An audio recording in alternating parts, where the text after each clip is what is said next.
네, 이강민의 잡지사 4월호 19번째 페이지. 파브르 곤충기, 시튼 동물기를 잇는 생물학계 역작이죠. 이정모의 잡다한 생물사전.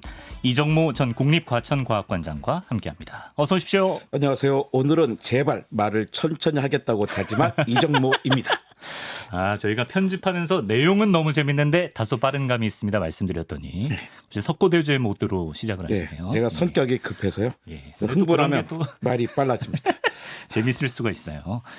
자, 잡다한 생물사전 반응이 굉장히 좋은데요. 오늘 실어볼 동물은 일단 좀 얼굴 얘기, 우리가 얼평을 하지 않을 수 없는 아주 귀엽게 생긴 친구입니다. 이 친구는 태어날 때의 몸무게가 채 1g도 안 된다고 하고요. 정말. 또 북실북실한 털과 둥글둥글한 비주얼 탓에 살아있는 테디베어, 이런 별명을 가진 바로 코알라를 오늘 만나보도록 하겠습니다. 그러고 보니까 관장님도 약간 코알라상이신 것 같은데요. 약간 좀 둥글둥글한 귀여운 매력. 둥글둥글한다는 것에 초점이 아니라 귀엽다는데 초점을 두신다면 상당히 인정하는 비슷하죠. 그러니까 우리 사람들이 코알라 좋아요. 좋아하는 이유가 기본적으로 이렇게 대부분 사람들이 그 외모 지상주의가 있기 때문입니다. 동물에게도. 동물에게도 하다못해 동물에게도 이쁜 동물 좋아하는 이런 자세 바꿔야 됩니다. 바퀴벌레가 또 오랜만에 생각나네요. 저는 그 외모 때문에 너무나 인생이 힘들었습니다. 무슨 말씀을 하세요? 둥글둥글하시고 북실북실하시고 하시네. 귀여우시고요. 근데 제가 소개할 때 이게 충격적이네요. 태어날 때 몸무게가 채 1g이 안 된다? 뭐 곤충도 아니고 얘네 다 크면 강아지 정도 되잖아요. 그러니까 얘네가 임신 기간이 35일이에요. 그래서 임신 기간이 되게 짧아요. 그러면서 채 2cm가 안 되는 1.7, 1.8, 1.9cm 정도로 태어납니다. 일싹둥이. 그러니까 대략 아몬드 크기 정도. 진짜 꼬물이네요, 꼬물이. 그 정도 생각하면 되는 거예요. 아몬드 크기. 심지어 태어났을 때는 얘네가 다 크면 이제 북실북실한데 태어날 땐 털 한 가닥 안 나 있다고요? 태어날 때 털 한 가닥 안 나는 건 뭐 특별한 당연한 건 아니죠. 새들도 대부분 새들도 그냥 민숭 태어나잖아요. 맹숭. 털은 포유류의 가장 중요한 특징이죠. 근데 아직 털이 없다는 건 뭐냐면 살 준비가 되어 있지 않았다는 뜻입니다. 좀 세상 돌아가는 거 대충 좀 파악이 됐을 때쯤 털이 난다. 그러니까 지나치게 뭐 포유류는 털이 중요하니까 털을 갖고 태어나야 정상인데 그러니까 털을 갖지도 못할 만큼 미성숙한 상태로 태어났다는 뜻이죠. 그러니까 보호를 1g밖에 안 된다는 거죠. 그렇군요. 요것도 좀 놀랍습니다. 코알라는 우리가 생김새도 약간 아기곰 느낌이 나고 또 외국에서도 제가 옛날에 코알라 베어라고 부르는 걸 제가 들어본 것 같은데 근데 실제로는 얘네가 캥거루 목에 속하는 동물이라고요? 그렇습니다. 그러니까 우리는 대충 크고 뭐 둥글둥글함이 곰이라고 부르고 싶어 해요. 그러니까 사람도 저 곰 이러잖아요. 곰돌이상. 그 왜 종속 과목 강문계 이런 거 배우지 않았습니까? 분류법. 그러니까 얘는 코알라는 캥거루 목, 유대 아강, 포유강. 그러니까 포유 동물 가운데 유대 동물 그 안에 캥거루 목에 속합니다. 별로 공통점이 없어 보이는데요. 그거죠. 배 아기 주머니. 코알라가 아기 주머니가 있습니다. 코알라 아기 주머니가 있습니다. 캥거루처럼? 근데 보통 그러네요. 유튜브에 저희가 사진을 띄워드렸는데 저게 아기 주머니에 들어가 있는 거군요. 보통 우리가 보는 거는 등에 아기를 업고 있잖아요, 새끼를. 그래서 몰랐어요. 그러니까 유대류는 기본적으로 태반이 없거나 불완전한 동물입니다. 태반 대신에 육아낭이 있어요. 육아주머니. 육아주머니라고 하죠. 애기 키우는 주머니가 배에 있고 또 육아낭 안에 그 안에 젖꼭지가 들어있어요. 그러니까 태어날 때 1g도 안 되는 그 아이는 젖을 빨지도 못할 만큼 어려요. 그래가지고 육아낭 속에 들어있으면 그 어미가 근육 자격으로 자기가 근육을 막 움직여서 젖을 짜냅니다. 쥐어 짜는구나. 쥐어 짜면 흘러 있는 걸 보고 이렇게 핥아 먹게끔 하는 거죠. 주머니 안에서. 그만큼 작습니다. 그 안에서 의식주가 다 가능하네요. 자, 이렇게 뭐 어미 등에 엎여 있는 아기 코알라의 귀여운 모습뿐만 아니라 육아 주머니 속에 쏙 담겨 있는 코알라의 모습 상상하면 되게 귀엽지 않습니까? 근데 좀 더 왜 오랫동안 뱃속에 안 넣고 있냐? 그러니까 왜 나중에 등으로 옮기냐? 그러니까 등으로 옮기냐는 거죠. 우리 캥거루 꽤 오랫동안 뱃속에 있거든요. 저 봤을 때 꽤 큰 새끼가 내가 다가간다고 막 도망가더니 엄마 뱃속 쑥 들어가더라고요. 깜짝 놀랐어요. 진짜 캥거루족이네. 예, 그렇게 많은 큰 게 들어갈 줄은 놀랐는데 코알라는 워낙 작아요. 워낙 작기 때문에 육안항에서 오래 키우지를 못합니다. 너무 작아서. 너무 작아서. 그래서 얼른 그 등으로 옮기는데 생각해보면 코알라가 이상한 게 아니라 캥거루가 이상한 거예요. 아, 왜요? 너무 오랫동안 뱃속에 넣고 있는 거거든요. 다른 동물도 그러지 않는데 완전히 혼자 살 수 있을 만큼 큰데도 불구하고 배에 키우고 있어요. 괜히 캥거루족 하는 게 아니에요. 맞습니다. 과잉보호네요. 약간 캥거루가.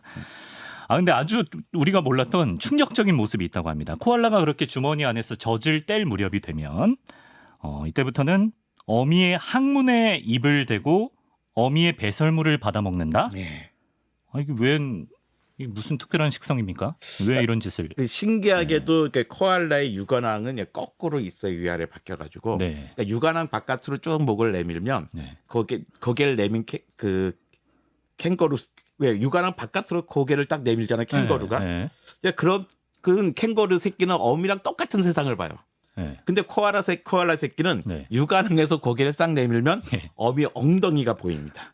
그러니까 코알라가 젖을 뗄 무렵이 되면 어미의 항문에 저절로 입이 닿아요.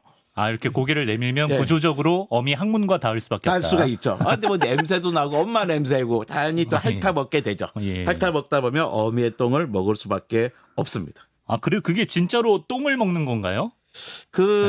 아직 똥을 먹는 거죠. 예전에 제주도 흑돼지 키우는 방식으로 키우는 건가요? 아 그런데 그러니까 거기에 이런 게 있는 거예요. 사람 똥도 상당량 미생물이에요. 사람 똥도 있으면 저게 반 이상은 미생물이겠구나 하면 됩니다. 그 똥에는 어미의 장내 세균들이 많이 있는 거예요. 그리고 반쯤 소화된 유칼립투스 잎도 있습니다. 아 유칼립투스 잎. 그러니까 그 어미의 똥을 펩이라고 해요. 펩. 근데 펩에 똥 전체가 펩이 아니라 그 똥 중에 일부가 이제 펩이 있는 거죠. 아 그러면 그 중에서 펩을 골라 먹는 건가요? 그러니까 처음에는 다 먹다가 좀 익숙해지니까 그 다음부터는 좀 그 펩을 먹는 거예요. 그러니까 어미 똥을 통해서 유칼립투스 잎에 대한 맛을 알게 되잖아요. 그때쯤이면 새끼의 그 뱃속에도 장 속에도 유칼립투스 독성을 제거하고 소화시키는 세균이 풍성해지죠. 아 그래서 먹어도 되는군요. 그러니까 이미 똥을 잘 먹기 위해서는 자연스럽게 육안항에서 나오는 일이 잦아질 수밖에 없어요. 그러니까 배를 채워주니까 좀 내밀만 있어. 맛있는 것 같아. 근데 어느 순간이 지나면 나와서 먹었는데 다시 들어가려 보니까 육안항에 들어가는 거 뻑뻑한 거예요. 더 이상 육안항으로 돌아가지 못합니다. 근데 그 후에도 어미 등에 무려 6달이나 매달려 살아요. 어미 등에 6달을 실제 유칼립투스 잎을 먹는 습을 계속합니다. 그러니까 캥거루족이나 이 코알라족이나 사실 비슷해요. 캥거루족은 뱃속에서 그 코알라족은 등 위에서 등골 휘게 하는 거죠. 차라리 어떻게 보면 캥거루족이 좀 편할 수도 있습니다. 오히려 그럴 수 있다. 그 펩이라는 게 신기한. 처음엔 그러니까 항문에 닿아서 똥인지 된장인지 펩인지 모르고 그냥 다 받아 먹다가 나중에 이제 구분할 때가 되면 펩만 골라 먹는다. 말 나온 김에 그 코알라가 평생 먹고 산다는 유칼립투스에 대한 이야기를 좀 더 해보겠습니다. 옛날에는 그 막 교재 같은 데서 유칼립투스 잎에 뭐 알코올 성분이 들어있어서 얘네가 취해 있다 뭐 이런 얘기도 전 들었던 것 같은데 이게 알코올 정도가 아니라 유칼립투스의 독성이 너무 강해서 뭐 코알라가 아닌 다른 동물들은 이걸 입에도 못 댄다고 합니다. 그렇습니다. 그러니까 유칼립투스를 실제로 사람들이 약재로 쓰거든요. 그러니까 약은 써요. 약은 쓴맛이 납니다. 그래서 우리가 싫어하죠. 근데 약과 독은 한 끗 차이잖아요. 양의 문제예요. 그러니까 우리는 실제로 유칼립투스를 먹어라 그러면 거둬 못 먹습니다. 써서. 그런데 코알라는 평생 유칼립투스 잎을 먹고 살잖아요. 다른 동물들은 못 먹는데. 그러니까 그 이유가 유칼립투스 잎이 독성이 강하기 때문이에요. 그러니까 우리는 독성이 있는 거 쓰다고 느껴요. 그래야 살아남았거든요. 그래야 안 먹게 되니까. 그렇죠. 단 거 먹어요. 왜? 그건 영양분이 많은 거야. 쓴 거 안 먹어. 그 독일 가능성이 크기 때문이죠. 근데 약도 쓰잖아요. 이 한 끗 차이기 때문이죠. 근데 쥐에게 유칼립투스 잎을 먹으면요 금방 죽을 정도입니다. 독성이 세군요. 얘네는 유칼립투스 잎만 먹나요, 진짜? 죽어라 그것만 먹습니다. 죽어라 그것만 먹습니까? 그러니까 얘네는 먹이 걱정은 없는 거예요, 그죠? 다른 생물체들과 그 경쟁하지 않습니다. 그렇죠, 경쟁하지 않는 거니까. 다른 동물도 웃긴 거죠. 쟤는 저걸 왜 먹고 살아? 예. 그렇죠. 저 같은 사람만 해도 오늘 제육 먹었으면 내일은 돈가스 먹고 예. 변주의 재미가 있는데 그렇습니다. 아 근데 그 장 안에 있는 미생물의 힘으로 산다? 이거 아까 말씀하신 것과 통하는 건가요? 맞습니다. 얘는 유칼립투스만 먹고도 어떻게 사는가 독성이 있는 걸. 예. 그 장 안에 있는 미생물의 힘으로 사는 거죠. 동물은 섬유질을 소화하는 효소가 한 10가지가 넘어요. 네. 우리는 10가지 이상의 효소를 분비해서 그러니까 섬유질을 소화하거든요. 네. 하지만 장내세균은 수천 개의 섬유 분해 효소를 분비합니다. 그러니까 우리가 섬유질을 잘 분해하지 못하잖아요. 네. 그러니까 소 같은 게 어떻게 계속 대세균질하고 또 그렇죠. 거기에 박테리아가 있어 하는 거거든요. 네. 근데 세균은 이미 수천 개의 섬유 분해 효소를 가지고 있어요. 네. 다른 걸 먹고 싶어도 네. 주변에 먹을 게 없어요. 코알라 입장에서는 예. 일단 자기는 세균이 있는데 이 세균이 네. 수천 가지의 섬유 분해 요소로 유칼립투스를 잘 분해해줘요. 네. 그러니까 이걸 먹는데 문제가 없어. 그러니까 다른 걸 먹을 수도 되죠. 네. 근데 다른 걸 먹으려 했더니 주변에 없어요. 그러니까 아예 딴 걸 먹을 생각도 안 하는 거죠. 그러면 나중에 우리 인간도 미래 먹거리 문제가 고민이라고 하잖아요, 과장님. 예. 그럼 코알라 뱃속에 있는 그 세균 같은 거 몸속에 배양시키는 기술 이런 거 하면은 해결되지 않을까요? 궁금하죠. 네. 궁금한 건 또 과학자들은 꼭 해보더라고요. 그래서 과학자들이 쥐에게 예. 코알라의 장내 세균을 이식해봤어요. 예. 주로 똥이식이라고 합니다. 똥이식. 사람한테도 할 수 있어요, 똥이식. 네. 그러니까 입으로 넣는 건 아니고요. 네. 밑으로 넣습니다. 밑으로. 예. 디테일한 너무 걱정하지 설명. 않으셔도 됩니다. 디테일한 설명. 그러니까 실험 쥐들이 유칼립투스 잎을 먹고도 살아남았어요. 오. 그러니까 코알라의 장내 세균을 이식했더니 네. 흥미롭게도 쥐에게 처음에는 유칼립투스 잎을 아주 조금씩 주다가 네. 유칼립투스 잎의 양을 점점점 늘렸더니 네. 쥐의 장내 세균의 형태가 유형이 네. 코알라 장속과 비슷해졌습니다. 변했군요. 네, 아무래도 오스트레일리아에 살던 세균들은 네. 코알라를 박테리아 스스로 코알라가 참 우리한테는 좋은 거처인 것 같아 라고 선택한 것 같아요. 네. 굳이 다른 동물이 아니라 네. 코알라가 아주 충실한 동물이니까 여기에만 살자라고 결정한 것 같아요. 왜냐하면 다른 동물도 적응하는 걸 봐서요. 다른 동물에게도 적응을 하기 때문에. 라이프 스타일도 궁금한데요. 우리 전에 만나본 나무늘보랑 좀 비슷하다는 얘기가 있습니다.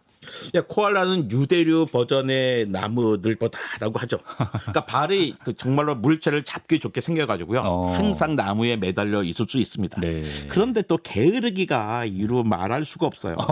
심지어 네. 보금자리를 만들지도 않습니다. 집을 안 만든다. 그러니까 누가 중간에 오지도 않는데 그냥 편하게 집 만들고 있으면 되잖아요. 매달기가 얼마나 힘들어요. 그렇죠. 집 딱 만들고 딱 누워 자면 될 것 같은데 네. 집 만들기도 귀찮은 거예요. 나무늘보만큼이나 꼼짝도 않고 있습니다. 얘네도. 네. 얘는 몇 시간 잡니까? 24시간 중에 20시간 자요. 진짜 만만치 않네. 네. 얘네도 그럼 대사량이 좀 떨어지나요?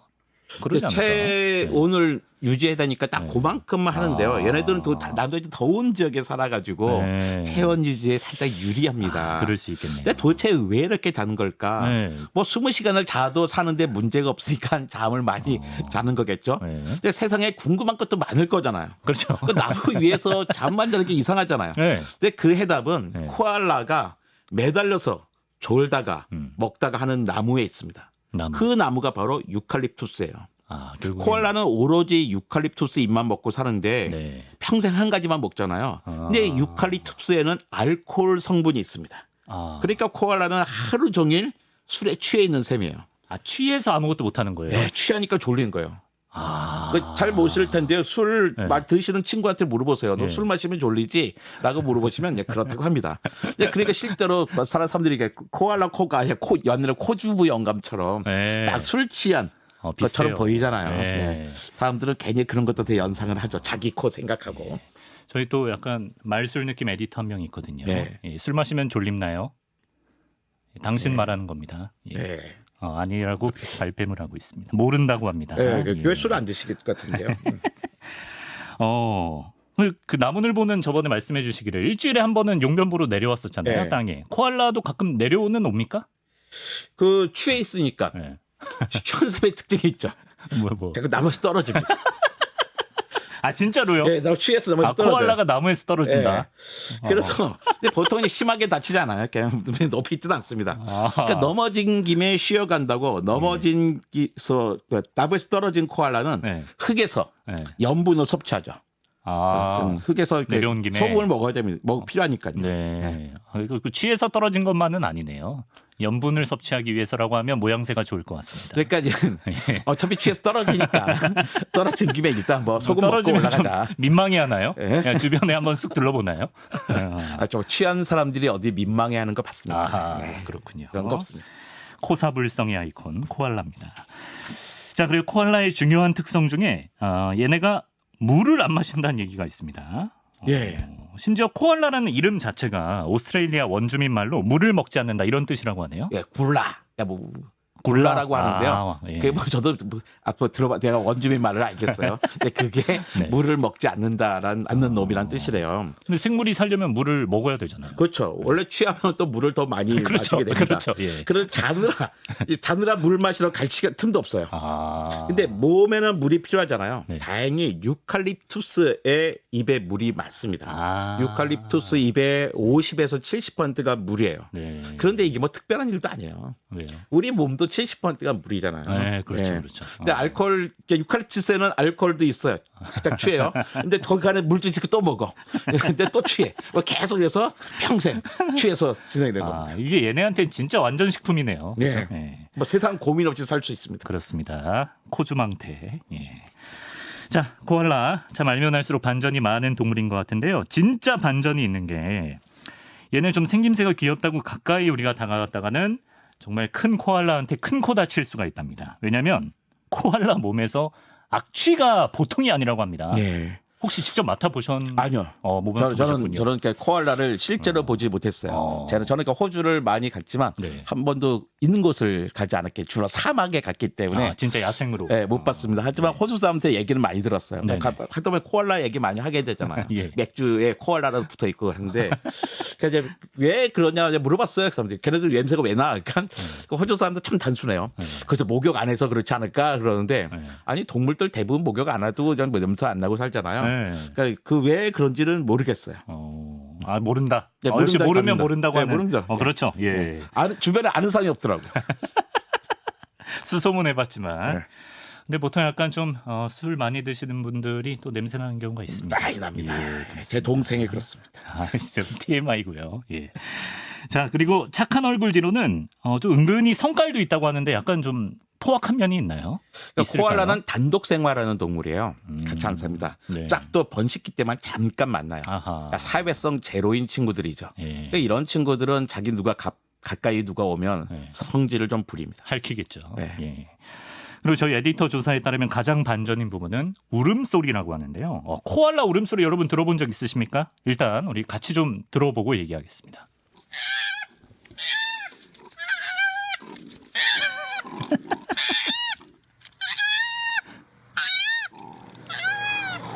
이거 뭐야? 되게 하이톤이네요, 일단. 그 여우 원숭이 소리하고 비슷한 것 같아요. 저 여우 원숭이 소리 들어본 적이 없어요. 이거랑 비슷합니다. 이 소리입니까? 비슷합니다. 이러다가 중간에 약간 돼지처럼 이러기도 하고. 그러니까 여러 가지의 신호겠죠. 그러니까 누가 어떤 소리인가는 누구를 찾는 거고 어떤 소리는 뭐 술 달라고 화내고 이런 거고요. 술주정일 수도 있겠고요. 그러니까 뭐 우리가 상상할 수 있는 건데 하이톤의 소리는 주로 저는 누가 되게 겁을 주고 왜 화를 내는 위협. 소리고 낮은 소리는 상대적으로 멀리 가거든요. 낮은 놈은요. 네. 이런 거는 아마 짝을 찾는 소리일 가능성이 큽니다. 중간에 이건 뭘까요? 그게 좀 낮은 소리에 속하는 게 아닐까 싶어요. 이 구의 소리. 구의 소리. 예. 상상을 좀 해봤고요. 정확히는 모르지만 상상을 해보는 겁니다. 추측해 봅니다. 예. 코알라 소리 태어나서 처음 들어봤네요. 예. 자, 그리고 코알라에 관한 재밌는 사실이 또 있는데 우리 왜 학창 시절에 좀 성적 좀 안 좋은 친구들 보고 너는 뇌에 주름이 없냐? 이런 굉장히 모욕적인 발언을 하는 분들이 계셨거든요. 근데 코알라가 실제로 뇌에 주름이 하나도 없다고 하는데 이거 사실인가요? 예. 뇌에 주름만 없을 뿐만 아니라요. 네. 크기도 작아요. 뇌 사람은 70kg인데 뇌가 한 1,400g 되거든요. 네네. 70kg에. 네. 근데 코알라는 15kg쯤 돼요. 네. 근데 뇌는 19g 정도예요. 19. 예. 그러니까 체중은 사람의 5분의 1인데 네. 뇌는 사람의 한 70분의 1 정도 되는 거예요. 와, 진짜 작네요. 예. 그러니까 크기에 비해서 훨씬 작잖아요. 네. 거기다가 뇌 주름 때문에 원래 뇌는 주름이 왜 있냐면 네. 표면적을 넓게 하기 위해서요. 그 표면적에서 많은 작용들이 나거든요. 아, 예. 근데 코알라는 뇌도 작은데다가 주름도 없어요. 네. 이 얘기 뭐냐면 머리 쓸 일이 별로 없는 존재란 뜻이죠. 취해 있으니까. 그러니까 뭐 할 일도 없잖아요. 그냥 있는 나무 먹고. 아, 너무 또 할 일 없는 생명체로 우리가 만드는 것 같은데. 근데 뇌 주름은 없어도 코알라가 이건 또 있다고 합니다. 아주 특이해요, 얘네가. 코알라가 영장류가 아닌 동물 중 유일하게 지문이 있다고 하네요. 지문. 심지어 사람 지문이랑 엄청 비슷하게 생겼다고 합니다. 화면에 저희가 띄워드렸는데 예. 사람 지문, 코알라 지문, 침팬지 지문 진짜 다 비슷하네요. 예, 사람과 침팬지는 이제 지문이 필요한 이유가 있죠. 이제 나무를 잡아야 됐기 때문에 그 지문이 있으면 나무를 잡는 데 훨씬 유리하거든요. 네. 마찰력을 높여서. 네. 근데 코알라는 영장류가 아닌데도 지문이 있는 거잖아요. 네. 아마도 나무를 잡는데 되게 유리했을 거예요. 그게 아니라면 그 옛날에 혹시 누가 주민등록을 요구했을 수도 있어요. 근데 그럴 리는 없으니까 나무를 잡는데 유리했을 것이라고 우리는 추측할 수 있죠. 자기 나무 올라갈 때 약간 도어락 느낌으로 예. 띡 띠리릭 약간 이런 느낌일 이거 내 리는 나무야. 없다. 이러면. 리는 없다. 네, 그럴 그렇기 리는 없다. 때문에 뭘 집었을 것이다. 네. 예, 알겠고요. 자, 오늘도 짝짓기 얘기를 좀 해보겠습니다. 지난 시간에 좀 인상적이었던 게 나무늘보의 교미 시간이 5초면 충분한 게 사실입니까? 제가 좀 과민 반응을 했더니 사람을 제외한 대다수의 동물은 5초면 충분한 경우가 많다. 이게 인상적이었거든요. 동물원에 있는 코알라의 경우에는 교미를 할 때 사육사들이 도와줘야 되는 경우가 많다고 하는데 이거 왜 그렇습니까? 그러니까 기본적으로 짝짓기 할 틈이 없는 거예요. 짝이 좀 많아야 그중에 내가 골라서 짝지를 질 텐데 네.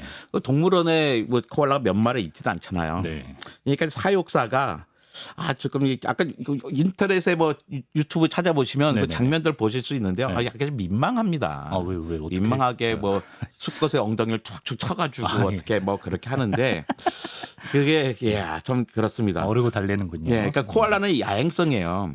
그런데 사육사는 낮에 출근하잖아요. 네. 그러니까 사육사는 낮에 어쨌든 얘를 교미를 시켜야 돼. 예, 교미를 시켜야 돼. 자기는 야근하기 싫어. 출퇴근해야 되니까. 네. 그 근데 보장해야 코알라는 되니까. 야행성이에요. 그거 어떻게 해요? 네. 그러니까 답답한 이제 관객들이 보든 말든 그냥 엉덩이를 막 밀어주면서 도와주는 거죠. 그건 부담스러울 텐데요. 그게 부담스럽죠. 예. 근데 뭐 코알라는 그 많은 영장류들처럼 동성애도 관찰이 돼요. 그래요? 예. 그러니까 수컷이 암컷을 부르는 소리를 내는데 네네. 그러니까 동성애 암컷이 네. 자기가 수컷인 것처럼 또 암컷 부르는 소리도 냅니다. 이게 장난치는 게 아니라 실제로 실제로 그런 거죠. 교미 행동까지 가나요? 예. 그 동성애가 상당히 또 이렇게 자연에서 흔히 관찰되는 행동이기는 합니다. 그렇군요. 그러니까 아까 이런 소리 냈을 때 수컷한테 수컷이 반응할 수도 있다.